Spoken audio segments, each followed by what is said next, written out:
অনেক অনেক আগে এক এমন চরিত্রের জন্ম হয়েছিল যার নাম শুনলেই আজও ইতিহাস কেঁপে ওঠে। সে ছিল রাবণ। মহান ঋষি পুলস্ত্যের পুত্র বিশ্ববা ঋষি ছিলেন জ্ঞান ও ত্যাগের প্রতীক। কিন্তু তার জীবনে আসে এক মোড়, যেদিন অসুর রাজকন্যা কৈকাসী তার আশ্রমে উপস্থিত হয়।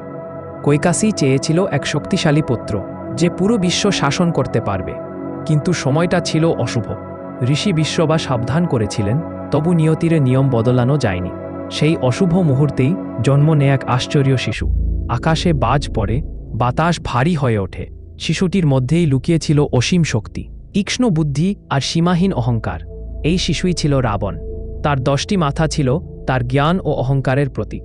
পরবর্তীতে কঠোর তপস্যায় সে ব্রহ্মার কাছ থেকে বর লাভ করে এবং হয়ে ওঠে অপ্রতিরোধ্য লঙ্কাধিপতি।